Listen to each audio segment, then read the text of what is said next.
Hello guys, in this video we are going to discuss one important issue that is currently being in news in our Indian society. Not only in Indian society, this hijab controversy is also very much controversial in the very Islamic states like Iran, Saudi Arabia, where hijab is just seen as an essential religious practice. वह ये देखिए हिजाब है क्या। हिजाब ये जो मुस्लिम girls ये जो दुपट्टा टाइप का स्कार्फ टाइप का अपने सर पर पहन के रखते हैं इसको हम हिजाब बोलते हैं। ओके, और ये सब कंट्रोवर्सी को समझने से पहले ये मेरी छोटी सी कोई डिटेल है, ये आगे बढ़ते हैं। ठीक है, तो इस कंट्रोवर्सी में हम देखेंगे कि पहले तो ये कंट्रोवर्सी है क्या और उसके बाद इसमें एक टर्म यूज़ होता है एसेंशियलिटी टेस्ट। तो ये एसेंशियलिटी टेस्ट क्या है और ये न्यूज़ में रैंडमली आता रहता है, तो इसका मीन क्या है। और सुप्रीम कोर्ट इसको जब भी रिलीजन की बात आती है तो इस टेस्ट को लगाने की हमेशा बात करने लगता है। तो एक्चुअल में इससे रिलेटेड कंट्यूब्स क्या है, ठीक है, तो वो सब जानेंगे, इसकी निटिगिटी इंटीग्रिटी जानेंगे। ओके, उसके बाद रिसेंटली कर्नाटक हाई कोर्ट का वर्डिक्ट आता है, इससे रिलेटेड वो जानेंगे। ठीक है, और उस वर्डिक्ट में ये जानेंगे कि उस वर्डिक्ट में क्या आर्गूमेंट्स प्रेजेंट किए गए कर्नाटक हाई कोर्ट के द्वारा और उसने बैन करने से रिलेटेड जो डिसीजन लिया उसके पीछे क्या रीजनिंग दी। ओके, उसके बाद बहुत से एक्सपर्ट्स इसको क्रिटिसाइज भी कर रहे थे इस वर्डिक्ट को कि इसमें ये कमियां हैं, ये कमियां, वो सारी कमियां हम जानेंगे। उसके बाद रिसेंटली में 2-3 दिन पहले सुप्रीम कोर्ट का एक वर्डिक्ट आता है। क्योंकि कोई भी हमको पता है हमारा इशू हमारी सोसाइटी में चलता है तो पहले तो लोअर जडिशरी के पास जाता है, जैसे कि डिस्ट्रिक्ट जज, उसके बाद हाई कोर्ट में जाता है और उसके बाद फाइनली सुप्रीम कोर्ट उसको सुनता है। तो ऐसा ही इस केस में हुआ कि वो सुप्रीम कोर्ट के पास गया। सुप्रीम कोर्ट के पास गया तो अभी 2 जज की बेंच ने एक स्प्लिटिंग वर्डिक्ट दिया। स्प्लिटिंग वर्डिक्ट का मतलब आप ये समझिए कि उसमें 2 जज थे, दोनों जजेस के अलग अलग डिसीजंस थे और उनके अलग अलग आर्गूमेंट्स थे। एक तरफ एक उसे सपोर्ट कर रहा है और एक तरफ उस बेन को खारिज कर रहा है, उसके अगेंस्ट बोल रहा है। तो उन दोनों आर्गूमेंट्स को हम समझेंगे जिससे कि हमें क्लियरिटी आएगी कि ये मेनली इशूज़ है क्या। ओके, उसके बाद हम इन सब आर्गूमेंट्स के बेसिस पे ये कंक्लूजन ड्रॉ करेंगे कि अगर ऐसे इशूज़ आते हैं तो as a mature society, as a mature democracy, ठीक है, जो कि एक यूनिटी इन डाइवर्सिटी के लिए जानी जाती है, ठीक है, जहाँ पर वर्ल्ड के सारे मेजर रिलीजन पाए जाते हैं, ठीक है, जहाँ पर वर्ल्ड की बहुत सारी लैंग्वेजेस पाई जाती हैं, बहुत सारी इथनिसिटी है, ठीक है, वहाँ पर अगर ऐसे कॉन्फ्लिक्ट आते हैं तो उस केस में हमको कौन सा एक balance stand point of view अपनाना चाहिए। ओके, तो ये हिजाब एंड कंट्रोवर्सी एक्चुअल में इंडिया में स्टार्ट कैसे हुआ और ये है क्या। हुआ क्या था कि मुस्लिम गर्ल्स कर्नाटक में एक कॉलेज में एग्ज़ाम देने जा रही थी, ओके, हिजाब पहन के। तो कॉलेज एडमिनिस्ट्रेशन ने उनको रोक दिया रास्ते में कि उन्होंने बोला आपको अगर एग्ज़ाम देना है तो ये जो हिजाब आपने पहना है उसको बाहर निकाल के जाना होगा, अदरवाइज़ हम आपको एंट्री नहीं देंगे। ओके, उसके बाद धीरे धीरे उन गर्ल्स ने प्रोटेस्ट किया। ओके, लेकिन उनकी कोई सुनवाई नहीं हुई। उसके बैकग्राउंड में ही कर्नाटक स्टेट गवर्नमेंट का भी ऑर्डर आ जाता है कि अगर हिजाब पहन के कोई भी गर्ल्स कोई पब्लिक इंस्टीट्यूशन में जाती हैं जैसे कि एजुकेशन, स्कूल्स, ओके, तो उनको स्टेट गवर्नमेंट रोक सकती है। ओके, तब ये इशू इतना बड़ा हो गया। उसके बाद जो मुस्लिम गर्ल्स की एक ऑर्गेनाइजेशन, ठीक है, वो इस केस को कर्नाटक हाई कोर्ट में लेकर जाती है। कर्नाटक हाई कोर्ट का भी उसमें एक डिसीजन आता है रेशम वर्सेस स्टेट ऑफ कर्नाटक में, जो कि इस बैन को अपहोल्ड करता है, मतलब बोलता है कि ये जो बैन लगाया है वो बिल्कुल सही है और बिल्कुल सोच समझ के दिया गया है। ठीक है, जब ऐसा डिसीजन कर्नाटक हाई कोर्ट में जाता है तो पैटिशनर बाद में हमारे सुप्रीम कोर्ट में जाते हैं, ठीक है, इस जजमेंट के अगेंस्ट में। तो हम देखते हैं कि धीरे धीरे कि कर्नाटक हाई कोर्ट की वर्डिक्ट आई क्या, ठीक है, अगर आई तो उसमें उनके आर्गूमेंट्स क्या गए और उसके अपोजिट क्या क्या आर्गूमेंट्स उसके क्रिटिसिज्म में प्रेजेंट किए जाते हैं लीगल एक्सपर्ट्स के द्वारा। ओके, तो सुप्रीम कोर्ट के पे जाने से पहले हम ये देखेंगे कि इसमें एक टर्म यूज होता है एसेंशियल रिलीजियस प्रैक्टिस टेस्ट, ठीक है, क्योंकि कर्नाटक हाई कोर्ट ने इस टेस्ट को आजमाया था पहले हिजाब को लीगलिटी देने से पहले उन्होंने यह देखा कि हिजाब कोई इसेंशियल रिलीजियस प्रैक्टिस में आता है नहीं। Essential religious practice mean religion की ऐसी प्रैक्टिसेस, ठीक है, जो रिलीजन खुद उन ऐसी रिचुअल्स और प्रैक्टिसेस को उस रिलीजन का अंदरूनी पार्ट समझता है, इंटीग्रल पार्ट समझता है, ठीक है। सुप्रीम कोर्ट ने यह धीरे धीरे श्री मठ केस में ये प्रथा स्टार्ट की थी और वो अब एक तरीके से हमारे जुडिशरी सिस्टम का इंटीग्रल पार्ट बन गई है कि कोई भी रिलीजियस सिंबल्स ऐसा कुछ कोई पब्लिक में आता है तो पहले कोर्ट ये टेस्ट एग्जामिन करता है कि यह पहनना रिलीजन के इंटीग्रल पार्ट में आता है या नहीं। अगर नहीं आता है तो स्टेट गवर्नमेंट उसको रोक भी सकती है। बट इसको भी बहुत से लीगल एक्सपर्ट्स क्रिटिसाइज़ करते हैं। वो ये बोलते हैं कि कोर्ट अनवांटेडली थोलॉजिकल स्पेसेस में घुसने की कोशिश कर रही है। थोलॉजिकल स्पेस का मतलब आप सिंपल इतना समझिए कि स्पिरिचुअल थिंग्स या रिलीजियस थिंग्स में घुसना चाह रही है, जहाँ पर स्टेट का ना कोई डोमेन है, ना कोई कोर्ट का डोमेन है, ना उनको उसके बारे में ज़्यादा नॉलेज है।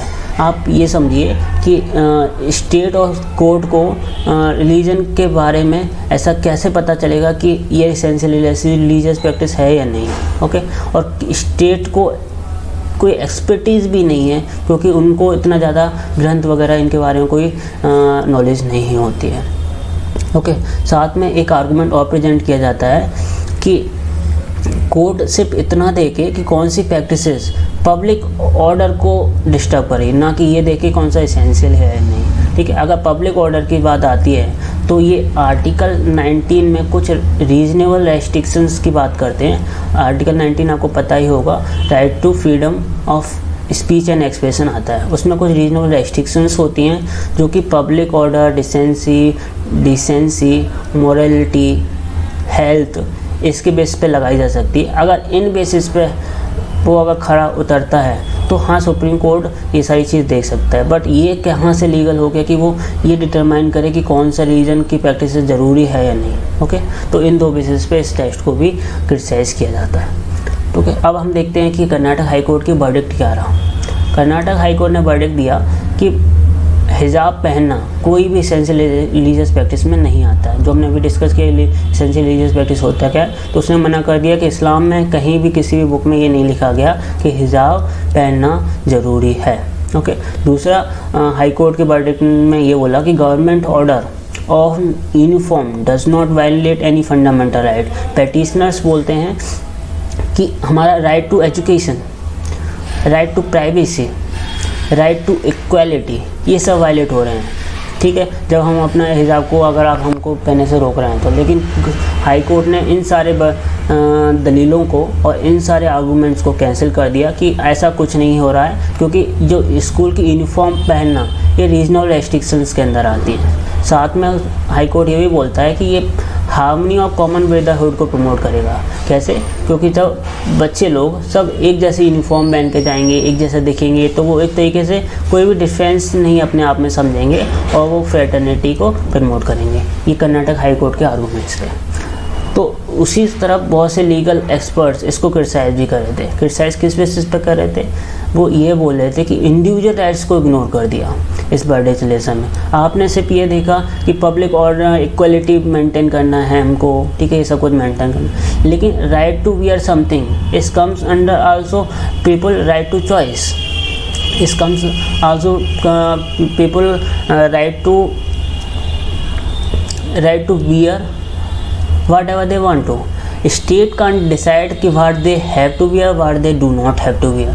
पहला ये आता है कि कोई इंडिविजुअल राइट्स यहाँ कंप्रोमाइज़ हो रहे हैं। दूसरी बात, अगर हम ऐसा देखेंगे कि इस केस में हमने बोला कि हिजाब पहनना गलत है, ओके, तो अगर हम ऐसा देखना चाहें तो बहुत सी गर्ल्स हमारी बिंदी पहन के भी जाती हैं, मंगलसूत्र पहन के जाती हैं, सीक्रेट धागा पहन के जाती हैं, ओके। और ऐसा देखा जाए तो सिख में टर्बन्स पहन के जाते हैं, पगड़ी पहन के जाते हैं। तो अगर हम ऐसे देखना चाहें तो इन सारी चीज़ों को भी अंदर पहनना मना होगा। तो ये सारे आर्गूमेंट्स दिए जाते हैं। साथ में ये भी बोला कि राइट टू इक्वलिटी वायलेट इस तरीके से हो रही है क्योंकि उनके एजुकेशनल राइट्स को कंप्रोमाइज़ कर दिया कहीं ना कहीं। अगर एजुकेशन नहीं हम ले पाएंगे तो वो भी तो कहीं ना कहीं अनइक्वल हो गए, ओके। और उसके बाद लास्ट आर्गूमेंट ये देते हैं इसके अगेंस्ट में कि इसको कंपेयर किया गया क्वालिफाइड पब्लिक स्पेसेस। देखिए ये लिखा हुआ है ना, क्वालिफाइड पब्लिक स्पेसेस, ठीक है। क्वालिफाइड पब्लिक स्पेस ये जो वर्ड है ना, वो हमेशा यूज़ होता था पहले प्रिजन से रिलेटेड, कि जब प्रिजन किसी जेल के अंदर जाता है तो उसको इंडिविजुअल राइट असर्ट करने की कोई पावर नहीं होती है, ठीक है। लेकिन इस केस में आप एक इंडिविजुअल को प्रिजन से कैसे कंपेयर कर सकते हैं, ये आर्गूमेंट्स दिए जाते हैं, क्योंकि प्रिजन तो किसी क्रिमिनल केस के अंदर आया है, लेकिन एज अ पब्लिक और एज अ सिटीजन हम कोई प्रिजनर नहीं है, और आप हमारे राइट्स को किसी प्रिजनर के राइट्स कंपेयर नहीं कर सकते, ठीक है। तो ये हमारे आर्गूमेंट्स आते हैं इसके अगेंस्ट में। तो इसी के संदर्भ में हमारी एक पिटीशन फिर जाती है सुप्रीम कोर्ट में। तो सुप्रीम कोर्ट का भी नया डिसीजन आता है, ठीक है। उसमें एक स्प्लिटिंग वर्डिक्ट आता है। स्प्लिटिंग वर्डिक्ट मीन 2 जजेस होते हैं, हेमंत गुप्ता और सुधांशु धूलिया, ठीक है। हेमंत गुप्ता जी कर्नाटक हाई कोर्ट के ऑर्डर को वैलिडेट बताते हैं, साथ में ये धूलिया जी हमारे हैं वो उसको बोलते हैं ये वैलिडेट नहीं है, और दोनों अपने अलग अलग पॉइंट ऑफ व्यू रखते हैं, ठीक है। तो अब इसका मतलब क्या हुआ, अगर यहाँ पर कोई फाइनल डिसीजन नहीं आया तो सुप्रीम कोर्ट के जो चीफ जस्टिस ऑफ इंडिया हैं उनके पास ये रिस्पॉन्सिबिलिटी आती है कि इस इशू को एक लार्जर बेंच के पास भेजेंगे, और जब तक ये लार्जर बेंच को डिसीजन लेगी, जब तक ये इशू जैसा है वैसा का वैसा रहेगा। मतलब कैसा है कि कर्नाटक के क्लासरूम में आज भी हिजाब पहन के कोई गर्ल्स जाती है तो उस पर रेस्ट्रिक्शंस बनी रहेंगी जब तक हमारा सुप्रीम कोर्ट का डिसीजन फाइनली इस पर नहीं आता है, ओके। तो अब इसमें हम आर्गूमेंट देखते हैं कि हेमंत गुप्ता जी के क्या आर्गूमेंट्स रहे और साथ में धूलिया जी के आर्गूमेंट्स क्या रहे। हेमंत गुप्ता जी बोलते हैं कि ऐसा अगर बैन हम लगाते हैं तो इस तरीके से हम एक यूनिफॉर्मिटी प्रमोट करेंगे और एक सेकुलर इन्वायरमेंट बनाएंगे अपनी क्लासरूम्स के अंदर, अकॉर्डिंग टू आर्टिकल 14। आर्टिकल 14 क्या बोलता है, equality of all, equality of all, किसी को किसी भी, and equal protection of law, equal protection of law mean किसी को भी हम कोई डिफरेंशिएट नहीं करेंगे on the basis of their race, caste, region and belief system. तो इसको अपहोल्ड करता है। पहला आर्गूमेंट हमारा हेमंत गुप्ता जी का ये रहता है। सेकंड ये रहता है कि जब हम फंडामेंटल राइट की बात करते हैं तो फंडामेंटल राइट में ये साफ साफ लिखा हुआ है कि ऐसे स्कूल्स और एजुकेशनल इंस्टीट्यूशंस जो स्टेट फंड से चल रहे हैं वहाँ पर कोई रिलीजियस प्रैक्टिस कैरी नहीं की जाएगी। तो हिजाब अगर रिलीजियस प्रैक्टिस में आता है तो हम कैसे अलाउ कर सकते हैं कि यह हिजाब को स्कूल्स में अलाउ किया जाए जो कि स्टेट फंड से चल रहे हैं, ओके। सेकेंड उनका वैलिड आर्गूमेंट है बिल्कुल, ओके। साथ में ये भी बोलते हैं ये गवर्नमेंट का जो ऑर्डर है किसी भी तरीके से constitutional rights of fraternity and dignity को वायलेट नहीं करता है, ओके। साथ में ये बोलता है कि ये इक्वल एनवायरनमेंट प्रमोट करेगा और इन द लॉन्ग टर्म एक इक्वल सोसाइटी बनने में हमारी हेल्प करेगा, ओके। तो ये हमारे जस्टिस हेमंत गुप्ता जी के आर्गूमेंट्स रहते हैं। दूसरी तरफ हमारे जस्टिस धूलिया जी रहते हैं, वो बोलते हैं कि राइट टू वियर हिजाब और not is a matter of choice, कि ये पर्सन की इंडिविजुअल चॉइस है कि वो क्या पहनता है क्या नहीं। आप ये डिसाइड नहीं कर सकते कि वो ये पहनेगा ये नहीं पहनेगा। पहला आर्गूमेंट ये देते हैं। तो इस तरीके से ये बोलते हैं it is a violative of article 19(1)A and article 21। Article 19(1)A आप समझिए, आर्टिकल 19(1)A में है क्या, right to speech and expression, कि बंदे को कोई भी इंसान जो सिटीज़न है इंडिया का उसको बोलने का और अपने आप को एक्सप्रेस करने का राइट्स है। एक्सप्रेस करने में उसके राइट टू वियर भी आता है, ओके। साथ में आर्टिकल 21 का वैलिड है। आर्टिकल 21 में क्या आता है, right to life and liberty, ठीक है। इसी के अंदर सुप्रीम कोर्ट ने कुछ साल पहले राइट टू प्राइवेसी इंक्लूड किया। राइट टू प्राइवेसी, बताइए राइट टू प्राइवेसी कौन सी जजमेंट के अंदर आता है। राइट टू प्राइवेसी हमारा Puttaswamy versus union of India case के अंदर आता है, जो कि 2017 में दी गई थी, ठीक है। तो ये भी बोलते हैं कि ये जो आर्टिकल 21, ठीक है, जिसमें राइट टू प्राइवेसी आता है, वो भी वायलेट होता है जब हम ये रोकते हैं कि आप हिजाब पहनोगे नहीं, क्योंकि हिजाब पहनना उसकी प्राइवेसी के अंदर आता है, उसकी ह्यूमन डिग्निटी के अंदर आता है। तो ये आर्गूमेंट देते हैं हमारे जस्टिस धूलिया। साथ में ये बोलते हैं कि अगर हम ऐसे कोई मेजॉरिटी के जो भी रिलीजियस प्रैक्टिस ये सब कुछ होंगे वो अगर माइनॉरिटी पे इम्पोज करेंगे तो जो हमारे कॉन्स्टिट्यूशन मेकर्स ने कॉन्स्टिट्यूशन पे जो ट्रस्ट रखा है, ठीक है, वो ट्रस्ट कहीं ना कहीं वायलेट होगा, ये आर्गूमेंट देते हैं। साथ में एक मुझे सबसे स्ट्रॉन्ग आर्गूमेंट इनका ये लगा कि जो एजुकेशन ऑफ गर्ल चाइल्ड वो कॉम्प्रोमाइज़ हो जाइए। जो गवर्नमेंट का जो विज़न है कि सारी girls, education for all girls, एक जो ड्रीम है गवर्नमेंट ऑफ इंडिया का, वो कहीं ना कहीं कंप्रोमाइज़ हो जाएगा अगर हम इस तरीके से मुस्लिम गर्ल्स या किसी भी गर्ल्स को एक उनके रिलीजियस प्रैक्टिस के आधार पर उनको अगर रोकते हैं कि आप ये पहनोगे तभी आओगे, नहीं आओगे। तो पहले ही हम इतने केसेस देखते हैं जब गर्ल्स का ड्रॉप आउट रेट बहुत ज़्यादा है, और इस सिचुएशन में हम अगर ऐसे डिसीजंस लेते हैं तो वो ड्रॉप आउट रेट और भी बढ़ सकती है। ठीक है, साथ में एक आर्गूमेंट्स देते हैं हमारे जस्टिस दुलिया जी कि आर्टिकल 25 जो कि हमारे फ्रीडम ऑफ रिलीजन की बात करता है, वो सबको पता है कि एब्सोल्यूट नहीं है, कि ये नहीं बोल सकते कि हम रिलीजन अगर आ गया तो आप कुछ भी कर सकते, उसमें भी रीजनेबल रेस्ट्रिक्शंस हैं। बट वो रीजनेबल रेस्ट्रिक्शंस कब आती हैं? जब हम कोई पब्लिक ऑर्डर की बात कर रहे हो, मॉरलिटी की बात कर रहे हो, हेल्थ की बात कर रहे हो। ठीक है, और साथ में ये जो जस्टिस दुलिया जी ये बोलते हैं कि अगर हमको ये देखना चाहिए कि किसी भी केसेस पर अगर ऐसी प्रैक्टिसेस जो इन तीनों चीज़ों को, जो रेस्ट्रिक्शंस लगाई गई हैं, उनको अगर वायलेट कर रही है तो हाँ उसको रोकना चाहिए। लेकिन वो ये बोलते हैं कि मेरा कोई भी लॉजिक या कोई भी ऐसा रीज़न इस बात को सर्टिफाई नहीं करता है, इस बात को नहीं मानता है कि किस तरीके से लड़कियों का क्या पहनना या क्या नहीं पहनना पब्लिक ऑर्डर को कैसे डिस्टर्ब कर रहा है। आप ये बताइए कि किस तरीके से पब्लिक ऑर्डर और मॉरलिटी को डिस्टर्ब कर रहा है। ठीक है, किस तरीके से डिसेंसी को डिस्टर्ब कर रहा है। ठीक है, तो इन आर्गूमेंट्स के साथ दुलिया जी ने अपनी बात कही कि मैं बिल्कुल भी बैन को सपोर्ट नहीं करता। ठीक है, तो इन सब आर्गूमेंट्स के बाद हम क्या कंक्लूजन ड्रॉ कर सकते हैं? ठीक है, तो हम पहले ये कंक्लूजन ड्रॉ कर सकते हैं कि इंडिया हमको पता है बहुत ज़्यादा डाइवर्स है, इसमें माइनॉरिटीज़ भी हैं, मेजॉरिटीज़ भी हैं। ठीक है, तो माइनॉरिटीज़ के राइट्स को अपहोल्ड करना हमारे कॉन्स्टिट्यूशनल मेकर्स और लॉ का काम है।